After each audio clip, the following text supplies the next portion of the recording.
Hey everybody. On today's episode of What I Found in Dad's Secret Arsenal, I wanted to showcase a muzzleloader rifle that Dad made probably about 40 years ago in the early 1980s when he was a supervisor of a machine shop for a defense contractor. So I think that gave him access to a bunch of scrap metal and some cool machines, and I think he used that to make himself some cool guns, and this was one of them. So if you watch the Browning Auto 5 episode, he straightened the barrel and did a lot of the work and the sandblasting and stuff in that shop, and I believe I mentioned that in that episode. But this is something he took to the next level.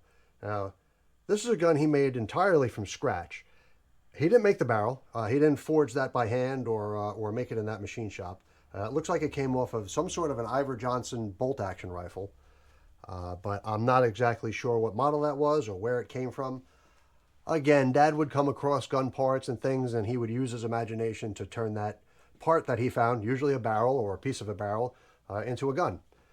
And I'm sure that this was no different. Now, I wanted to show the work here that he did because it really is fantastic. This is one of the most impressive guns, I think, that he made, in my opinion.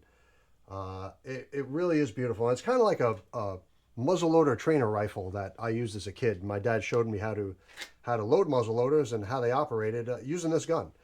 And it's super light. And one of the things I wanted to show you here, if anybody watched the episode on the 58 caliber horse pistol that Dad also made, I wanted to compare this and show everybody that this gun is super light. And it's just the opposite of that horse pistol. This one weighs in at 3 pounds, 15 ounces, and I think it's maybe 6 or 7 ounces heavier than the horse pistol. It's a very cool little muzzle loader, and I would imagine you could probably load it pretty hot because it's not a black powder rifle barrel that it came off of. Although I'm not too sure about that, and I wouldn't do that myself. I'm just assuming. I don't know if that nipple would blow off in your face or what would happen, but it definitely shoots 22s with black powder, no problem. I used to do that plenty when I was a kid with it. But let me show everybody what we have here. First thing I want to show off is I believe it's a cherry wood stock, and that was pretty common with Dad. I'm pretty sure almost everything had cherry wood stocks. So this is the ramrod. This is made out of something different. It's definitely lighter than that. And it's on the side of the gun because I don't think there was anywhere to put it underneath the barrel because the barrel was too short. It would be back in the action if you ran it underneath the barrel, and there would be nowhere to bolt the barrel on. You could see that it's actually too long for that. He did the checkering work himself, and he made the stock completely all himself. That peep sight was all made. The hammer he made too. I mean, this he probably made out of an old bolt or some kind of car part or something he had laying around. Also, the trigger guard. I'm not sure about that. This is really cool. It looks old and patinaed, so I assume it came off of something. But if I remember right, you unscrew this screw here, and then the trigger guard unscrews, and it just kind of goes into the receiver on the bottom there. So I would assume he at least modified it. I don't know what kind of gun that might have come off of. If you know in the comments, please let me know. I'm very curious if any of the parts of this gun look familiar. The peep sight he made himself. I'm sure that, again, that came off of something and parts of it came from somewhere. But he made that all himself.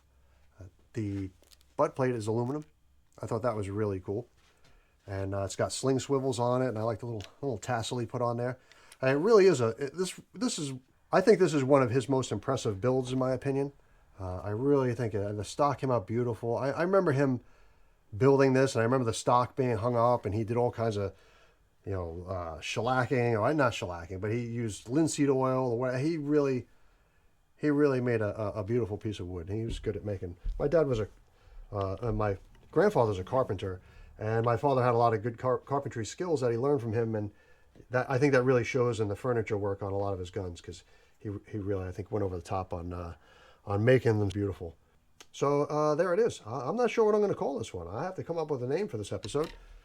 But there it is. The other thing about Dad's guns too that are also really good are the triggers are always it's so nice. Like the trigger is so light, and it really is great. So I don't know if you can read that. Yeah, it said Iver Johnson Arms and Cycle Works, safety bolt action. So I'm not sure what that came off of. Maybe somebody else would know. There we have it. Dad's custom-made 22 muzzleloader. So thanks for tuning in to this episode, and we'll see you next time.